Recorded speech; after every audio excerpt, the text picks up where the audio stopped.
E aí, tchutchucos, tudo bom com vocês? Professor Augusto falando. Estou trazendo aqui a segunda parte dos nossos estudos sobre o Reino Franco, tá? Então, nessa segunda aula, o que eu vou trabalhar com vocês? Eu vou trabalhar a dinastia carolíngia e no final a gente comenta sobre a fragmentação desse reino, beleza? Atenção, muito importante vocês guardarem a fragmentação do Reino Franco, porque a partir disso a gente começa a compreender um pouco mais a realidade da Europa durante a Era Feudal. Bacana? Então vamos lá. Tchutchucos, nasce a dinastia carolíngia e a partir dessa dinastia carolíngia a gente acompanha o auge do Reino Franco. Essa dinastia, pessoal, ela começa no século VIII e se estende até o século IX. E o rei mais importante que vocês vão guardar é Carlos Magno. Olha que cara interessante. Entre os anos de 768 e 814, ele foi aquele responsável pela consolidação dos francos e o que a gente considera como sendo a Era de Ouro. Por quê?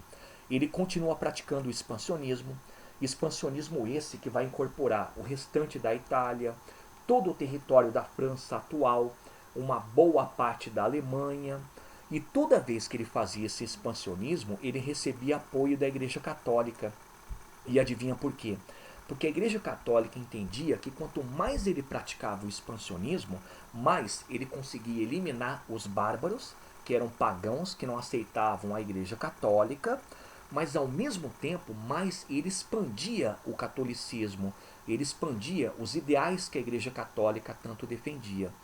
A coisa é tão fato, pessoal, para a Igreja Católica esse Carlos Magno foi tão importante que no ano 800 um imperador chamado Leão III coroou o Carlos Magno como imperador do Império Romano. É interessante porque por um lado não existe Império Romano mais, né?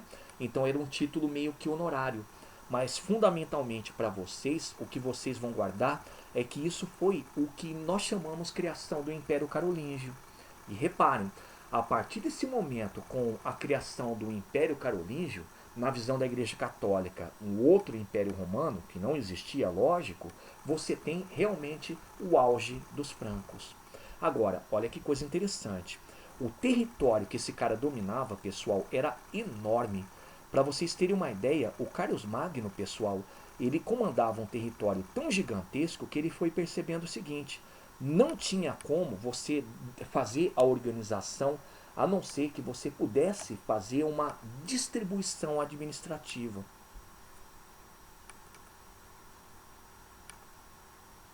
Carlos Magno, pessoal, ele foi o responsável por um expansionismo aqui, num momento de auge, e percebeu que esse território tão grande, que agora era um império, precisava de uma organização. Então o que ele fez? Dá uma olhadinha aqui nesse mapa.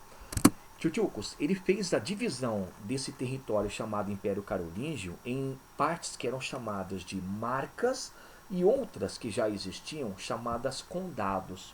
Qual que era a diferença de uma para outra? Primeiro, dá uma olhadinha no tamanho do território que esse cara dominava. Tá vendo?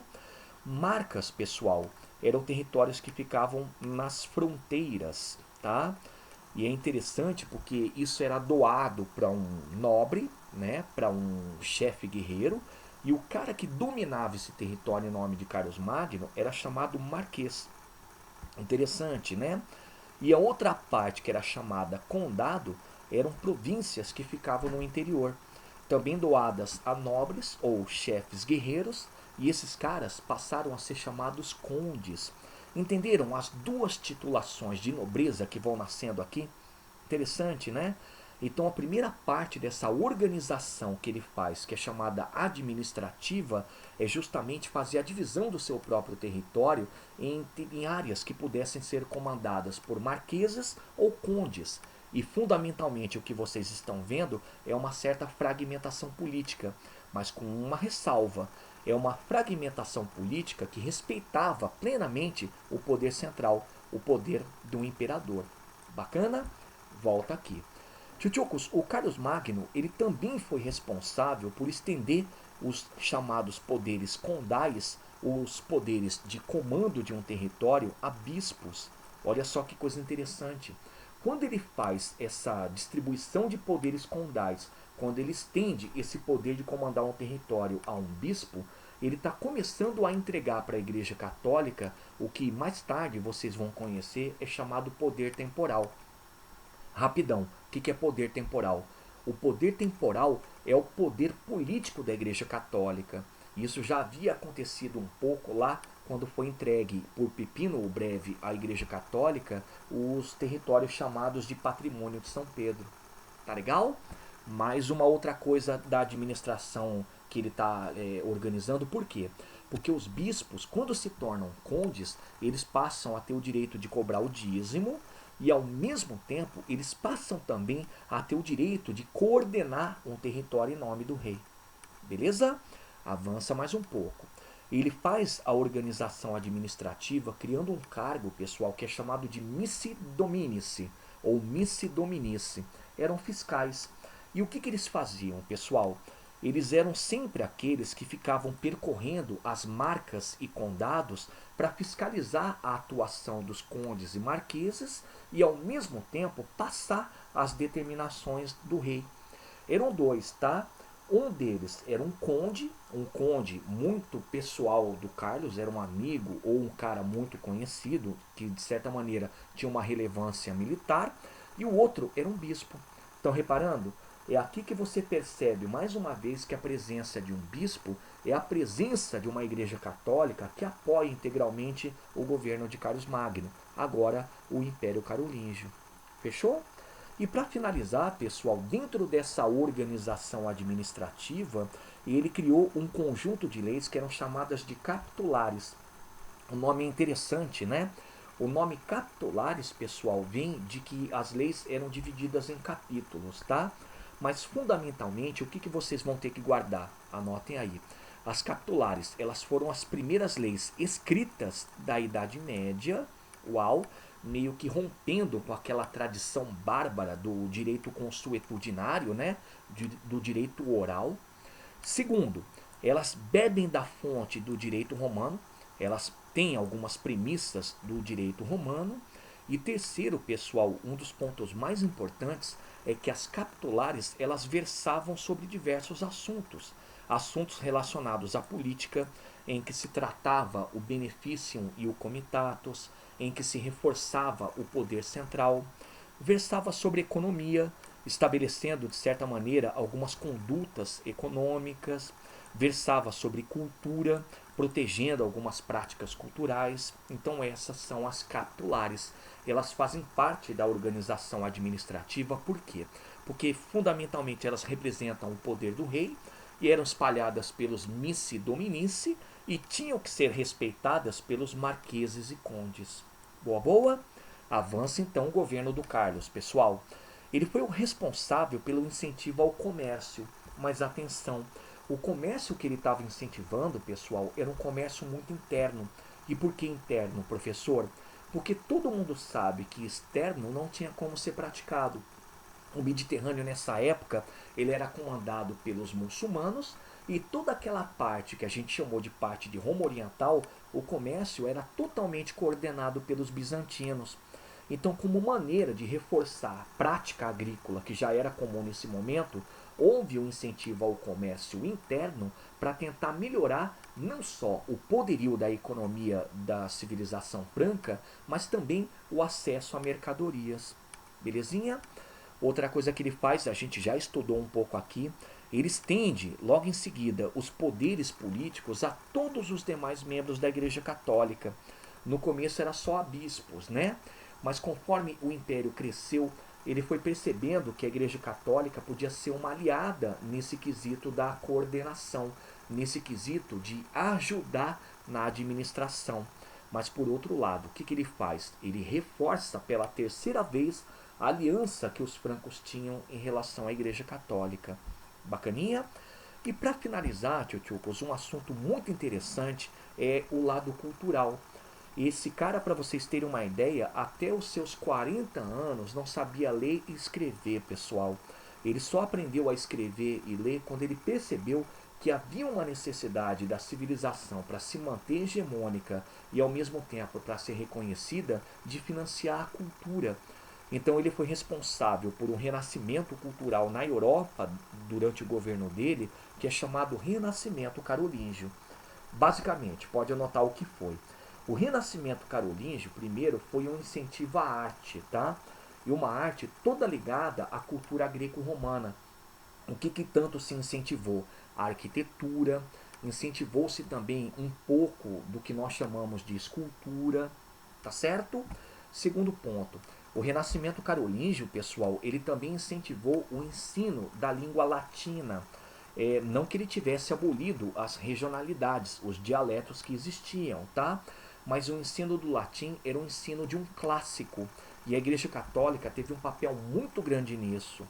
E para finalizar, pessoal, o Renascimento Carolíngio, ele também teve a ver com o catolicismo.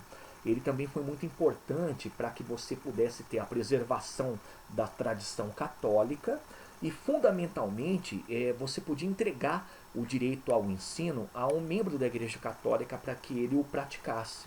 Belezinha? Olha que coisa interessante. O Renascimento Carolíngio, ele foi uma expressão artística da época do Carlos Magno e ele teve muita importância na educação da elite, dos filhos dos condes, dos marqueses. É bacana porque você está percebendo aqui que um dos interesses do Carlos Magno é que você instruísse essa elite para que pudessem ser bons administradores. Joia? Então coloca um exemplo aí de uma escola famosa do Renascimento Carolíngio, é chamada Escola Palatina. A Escola Palatina, pessoal, como se fosse uma escola de verdade, ela ficava dentro do palácio dele, numa cidade chamada Aachen, que hoje fica na fronteira entre a Bélgica e a Alemanha. Entenderam? Então esse foi o governo do Carlos Magno. Entenderam por que foi o auge, pessoal? Então tá aí. Aí vem o outro triste fim do Policarpo Quaresma do nosso conteúdo de Reino Franco, agora Império Franco. Quando ele morreu em 814, ele passou o cargo de antemão e depois foi ratificado ao filho dele. Lembrando, era muito comum a hereditariedade. E o filho dele, Tchutchucos, é Luís o Piedoso. Acompanha o que aconteceu durante o governo dele. Durante o governo dele, a primeira coisa que aconteceu foram as invasões. Invasões de povos, Tchutchucos, que começaram a ameaçar a integridade da Europa e do Império Franco. Quem são eles? Vão anotando, vou colocar abreviado aqui. Os magiares, que hoje são os húngaros, eram bárbaros, nem tinham contato com, para vocês terem uma ideia, a cultura da Europa desse momento. Os demais, olha só, em seguida, vikings famosos vieram da região que hoje a gente chama de Países Baixos, Escandinávia fundamentalmente, e eram muito violentos. O interessante dos vikings nessa época, Tchutchucos, é que eles faziam ataques à região litorânea, principalmente a mosteiros, só que eles não se fixavam. Eles retornavam para suas terras natais, que ficavam ali na Noruega, Dinamarca e Finlândia. Beleza? E por último, pessoal, o último povo a atacar a região europeia e o Império Carolíngio são os sarracenos. Opa, calma, já pode anotar que os sarracenos são piratas muçulmanos. Isso é a continuidade da expansão islâmica. Então o que a gente vai perceber é que essas invasões elas passam a se tornar uma ameaça para a Europa e agora uma ameaça para o Império Franco, representado pelo Luís o Piedoso. Outra coisa que acontece, durante o governo dele, aprofunda-se a fragmentação. Só que essa fragmentação, pessoal, é mais ou menos assim. Como o Luís não era muito respeitado, como ele não tinha muita desenvoltura militar para combater os magiares, os vikings e os sarracenos, aqueles marqueses e aqueles condes passam a administrar por si só os territórios que lhes foram concedidos na época do Carlos Magno. Então acontece uma fragmentação que, na verdade, numa tradução literal, anotem, é o esvaziamento do poder real. Então, resumindo, o governo dele, com essas invasões e essa fragmentação, é um período de enfraquecimento. O lado positivo, será que lá existe um lado positivo? É que o governo dele teve curta duração. O governo dele foi de 814 a 840. Mas olha só a coisa como acaba ficando pior. Galera, assim que ele morre, em 840, iniciam-se um conjunto de disputas entre os filhos do Luís. Tchutchucos, quem eram eles? Era o Lotário, Carlos, o Calvo, e Luís, o Germânico. Uma coisa interessante é que essas disputas que aconteciam entre os três acabavam envolvendo condes, marqueses, piorava a situação da fragmentação, acentuava o enfraquecimento, possibilitava o sucesso das invasões magiares, vikings, sarracenas. Então a Igreja Católica, percebendo esse cenário caótico, pessoal, e percebendo também que com o fim do Império Franco, o carolíngio, você teria também o enfraquecimento dela como instituição, propõe o Tratado de Verdun. O Tratado de Verdun, Tchutchukos, proposto pela Igreja Católica, foi um tratado de divisão do Império Franco. Como é que foi feita a divisão? Acompanha comigo aqui no mapa. A França Ocidental, o que hoje equivale a quase a França atual, é entregue a Carlos. Tá legal? A França Oriental, pessoal, que hoje equivale a uma parte da Alemanha, é entregue a Luís, o Germânico. E a parte central, que se estende de lá do Mar do Norte até o norte da Itália, foi entregue a Lotário. Entenderam? Então, com essa fragmentação, o que vocês vão ter como realidade? Vocês vão ter 3 reis. Esses 3 reis vão ter, sim, um certo enfraquecimento do poder, mas, sobretudo, você vai ter a continuidade do que a gente considera como poderio cultural e religioso da Igreja Católica. Belezinha? Para a gente terminar a aula, pessoal. Logo em seguida, a divisão feita pelo Tratado de Verdun, o que vai acontecer? O Lotário vai morrer e os territórios que ele tinha são redistribuídos entre o Carlos, o Calvo, e Luís, o Germânico, tá? E nessa redistribuição vai nascer o seguinte: nasce na França Ocidental o que futuramente é a França, com a presença de um rei, mas uma acentuada fragmentação. O que é interessante, Tchutchukos, é que o rei ele era respeitado como tal, mas ele não tinha poder. Porque a fragmentação aqui era tão acentuada que quem comandava era justamente o conde, o duque, o marquês, que vão ser os senhores feudais. Tá certo? Na França Oriental, pessoal, vai nascer logo depois dessa redistribuição de terras uma coisa chamada de Sirgue. O que é o Sirgue, pessoal? É o Sacro Império Romano Germânico. Tem a presença de um imperador, mas esse imperador, pessoal, ele era eleito por todos os condes, duques e marqueses dessa região. Tá legal? Então, tanto num como no outro território, tanto na França ou França Ocidental, ou no Sacro Império Romano Germânico, o que você vai ter é uma fragmentação. Existe a figura do rei ou do imperador, sim, só que ele era só uma figura.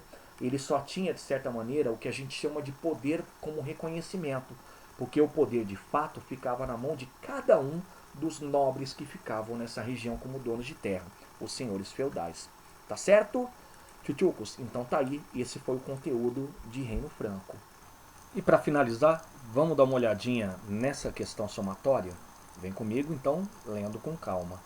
A respeito do reinado de Carlos Magno, e aí eles colocam a data, 668, 814, aí vai uma nota de rodapé. De fato, ele só assumiu em 771, tá?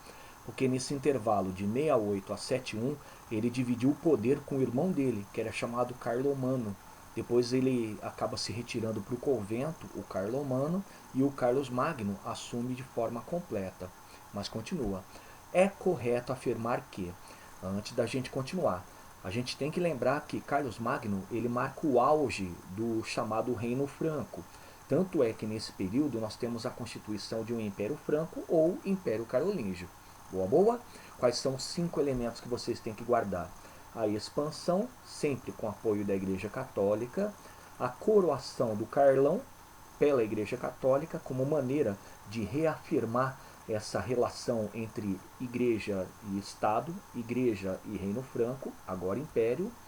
Terceiro ponto, a reorganização administrativa, que a gente pode falar que é a organização, tendo em vista que até então isso não havia de fato, e disso a gente destaca a criação dos chamados missi dominici. Os missi dominici, pessoal, eram fiscais, tá legal? Temos também aquela ideia da divisão em marcas e condados. Temos também as capitulares e por aí vai. Quarto ponto, lembrar do Carlos Magno, o renascimento carolíngio, uma valorização da arte, uma valorização da cultura, mas tomem cuidado porque tudo isso era para a elite.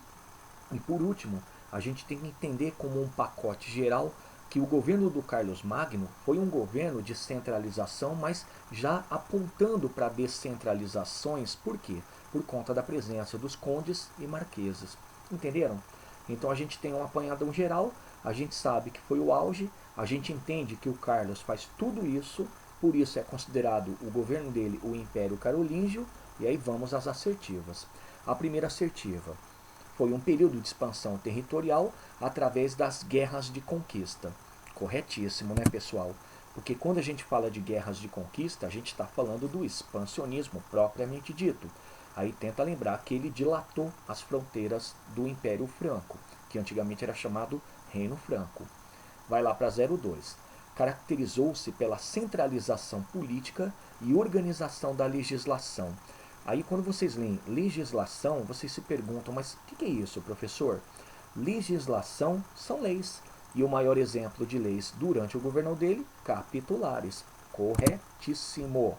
Vai lá para 04. Diz ali: as terras conquistadas pela guerra foram doadas em forma de benefício. Aí tenta lembrar do famoso beneficium e comitatus, criando os laços de dependência entre o rei e os seus cavaleiros. Aí faz aquela nota de rodapé e entenda que quando eu falo do benefício, eu estou falando de uma tradição bárbara, né? E é aí que vocês entendem a fragmentação que acontece durante o governo dele. Só que é uma fragmentação ainda tendo o rei como a autoridade máxima. Há um respeito à centralização. Joia? E é legal porque quando você lê aqui rei e cavaleiros, você pode separar alguns exemplos de cavaleiros que são os nobres, condes, marqueses, duques e por aí vai. Então, correta. Vai lá para 08. Como forma de manter o predomínio imperial. Imperial, prof, não é real? Não, agora é imperial, porque é o Império Carolíngio, o Império Franco de Carlos Magno, desenvolveram-se as relações de vassalagem. Já vou adiantar. Vassalagem, pessoal, é dependência, tá?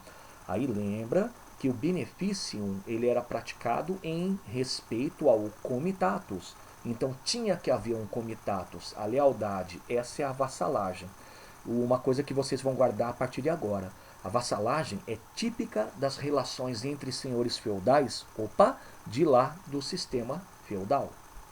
Marca correto. E a última. Sobre o Carlos Magno, estabeleceu-se o moderno Estado Nacional Francês. Já está errado, né, pessoal? Porque quando você fala moderno Estado Nacional Francês, você está falando da França atual, ou que na história é chamado de Estado Nacional Francês. Só surgiu no final da Idade Média, na Baixa Idade Média, já comecinho da Idade Moderna. Por isso o termo moderno. Então, errado. Então, estando certos, já que essa última está errada, 1, 2, 4 e 8, nós temos a soma de 15. Joia? Então, minha despedida está aqui, tchutchuco, sem mais delongas. Primeira parte, leiam mais sobre esse assunto lá na apostila. As páginas foram especificadas no começo da aula.